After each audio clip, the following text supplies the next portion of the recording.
Canada does very well with what in earlier days we would call its troubadours, its minstrels, and what a trinity we have. And Canada properly reveres all three. Leonard Cohen is the bard of love and life. Gordon Lightfoot is a supreme balladeer and lyrical writer. And Tom Connors, who, alas, passed away yesterday, was the folk poet-singer of the country itself. The musician Washboard Hank, what a name, told a friend of mine that when Stompin' Tom traveled with his buddies or the band, it wasn't down Main Street or the 401 if he had a choice.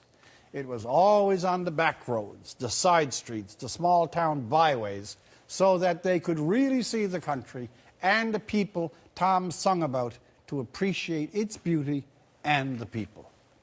Connors was the singer of Canada's heartland, physical and spiritual.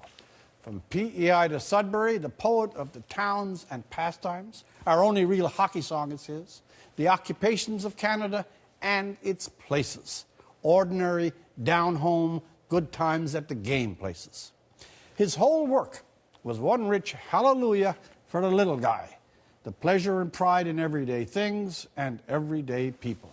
And that voice was something else again. More gravel than most of the back roads he traveled. Low, gnarly, with a real edge. Compared to Stompin' Tom, Johnny Cash was a soprano. A square of plywood gave him his moniker. That voice made him singular. And his unabashed, unqualified patriotism. He loved the country. Capital L, capital C, without reservation.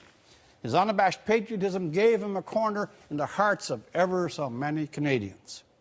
He could never be a favorite with the everything is wrong crowd.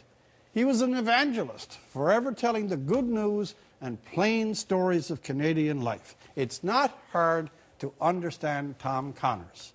He loved his country. And what a sweet thing it was that he penned the last letter to his fans and us.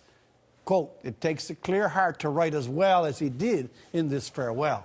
Quote, "I must now pass the torch to all of you to help keep the maple leaf flying high and be the patriot Canada needs now and in the future." There's a lot there. In an age when politics has probably diminished patriotism, when sophisticated people are shy about something as abrupt as patriotism, how fine of Stompin' Tom to speak of patriotism so directly and strong. He'll be more than missed. To his family and close friends in particular, the very best wishes at this time. For The National, I'm Rex Murphy.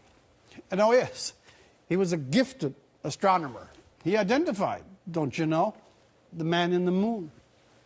You might think it's goofy, but the man in the moon is an oofy, sailing on to glory, away in the golden dory, sailing on to glory, away in the golden dory.